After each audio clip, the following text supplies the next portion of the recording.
This video is brought to you by Blessed Be God Boutique, maker of Catholic fashionable apparel, handmade accessories, and more. So as expected, Archbishop Carlo Maria Vigano has weighed in on the plight of the Institute of Christ the King Sovereign Priest in Chicago. He has weighed in on the actions of Cardinal Cupich in suppressing or expected suppressing of the Institute of Christ the King, the traditional priestly fraternity that don't have enough of a presence in the United States for my money. The Institute of Christ the King offers some of the most beautiful traditional liturgy that you will ever see in your entire life. And they are reportedly about to be expelled from Chicago, or at least have the ability for them to offer the sacraments taken from them. I do caution people not to jump to conclusions. We don't know what's going to happen exactly. And the Institute themselves, the priests of the Institute, have been rather mum on all of this. So while we should not jump to conclusions, because as Taylor Marshall said in his recent video, he thinks some of this might actually be kind of a trap from Rome. It is still, I think, noteworthy here that Archbishop Vigano has spoken up on this issue. So let's turn to the good Archbishop and see what he has to say. This was published by LifeSite. I have a link to it in today's show notes at returntotradition.org if you want to read this for yourself. Archbishop Vigano: Catholics have sacred and urgent duty to resist Cardinal Cupich's Latin Mass crackdown.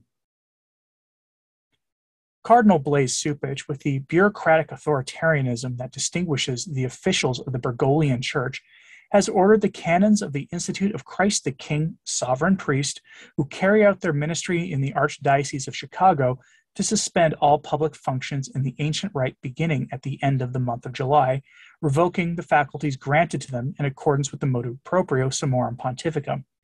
It is obvious to anyone that this decision is intended to prevent the exercise of a right that no ecclesiastical authority can deny, a fortiori conditioning it on the acceptance of doctrinal and liturgical principles that are in blatant conflict with the immutable magisterium of the Catholic Church.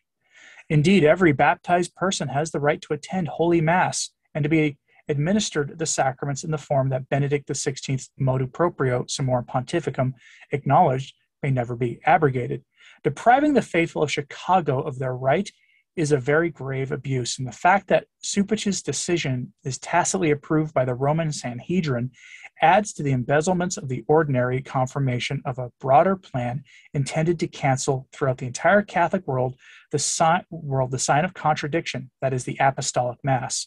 A sign of contradiction because its very existence is a silent condemnation of decades of doctrinal, moral, and disciplinary deviations.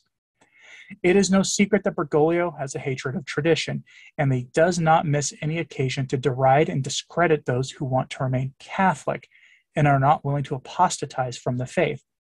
Just as well known are his predilections for his collaborators and confidants. They are all united by the James Martin sin, lust for power, and corruption in financial matters. It should therefore be no surprise that one of his pupils, an intrinsic friend of the serial offender McCarrick, along with other no less controversial prelates like Donald Wuerl and Joseph Tobin, returned the favor of his undeserved promotion to the See of Chicago by showing himself to be a loyal executor of his benefactor's orders. A promotion that, permit me to remind you, I strenuously opposed when I was serving the Holy See as Apostolic Nuncio to the United States, and that today appears even more scandalous after the disturbing revelations made by Church Militant regarding Cupich's involvement in the cover of evidence related to the things that Cardinal Joseph Bernardin did. And we have also learned that while Cupich would like to see Bernardin, the champion of progressivism, canonized, there are actually very serious accusations hanging over Bernardin made by one person, accusations which the Congregation of Bishops, the Secretariat of State, and the Archdiocese of Chicago have never followed up on, despite the fact that these mention the profanation of the Blessed Sacrament during a satanic ritual with minors carried out in 1957 by the young priest Father Joseph Bernardin and his brother priest Father John R. Russell, who was later consecrated as a bishop and is now deceased. It is truly difficult, if not completely impossible, to find any justification for the decision of Cupich, who considers the celebration of the Mass of all time to be a sin injuring the council, but who strangely enough knows how to be indulgent and understanding towards those of it James Martin type, and those of a Ted McCarrick type, and those that Lady Moloch wants to defend, and profaners of the Eucharistic species. Cupich pro domo sua. It is Cupich, of course, who, when he was instructed by Bergoglio to preside over the commission on Ted McCarrick problem in the American clergy, and was asked about the memorandum issued in August 2018, commented with scandalous impudence, quote, "The Pope has a bigger agenda. He's got to get on with other things, talking about the environment and protecting travelers and carrying on the work of the church. We're not going down a rabbit hole on this. Years ago, if a cardinal had allowed himself to respond like this, the whole world would have come down. But today, obviously, times have changed. Here we can also allow ourselves a bit of insolence. So much is known that the media will not tear their garments for so little," end quote. You read that correctly, for so little. In the secular world, if a manager prevents his subordinates from doing their job and encouraging dishonest and corrupt employees by promoting them and covering up their crimes, he would be fired on the spot and asked to pay millions in compensation for the damage caused to the company's image. Instead, on the multicolored bandwagon of the lavender group protected by Bergoglio, these forms of sordid complicity with evil and ferocious aversion to the good have become the norm, confirming that moral corruption is the necessary corollary of doctrinal deviation and liturgical license. The crisis of ecclesiastical authority, beginning from the very top, is undeniable, as confirmed by the creation of Cupich as cardinal, as well as the names of those to be given the red hat at the upcoming consistory.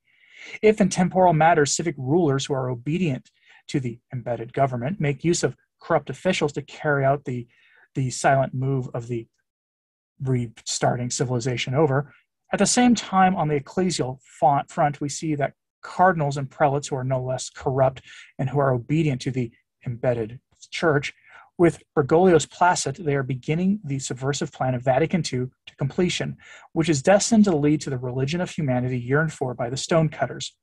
But if on the one hand it is a duty to denounce and condemn the intolerant abuses of these renegades who have as their goal the destruction of the Church of Christ and the cancellation of the holy sacrifice of the Mass, on the other hand, it seems to me that it is necessary to reconsider how certain forms of carefree acceptance of Vatican II on the part of the Institute of Christ the King may have wrongly allowed its members to believe that Rome would have looked the other way regarding buckles and capes as long as they did not criticize the Council or the Novus Ordo.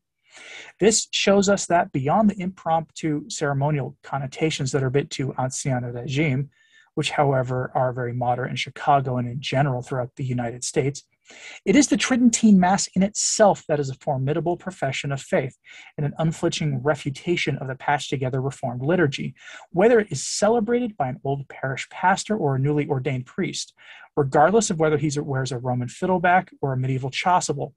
It is that Mass, and the Mass par excellence, celebrated in the one rite that is truly extraordinary, not because it is occasional, but because it is incomparably superior to the Protestantized imitation that is the Montinian rite, which a curé of ours would have looked upon with horror.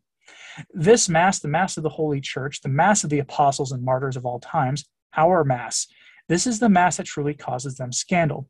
It is not Roman Berettas and bows that scandalize them. It is not the Mozettas and Rochers that scandalize them. The real thing that scandalizes them is the Catholic Mass.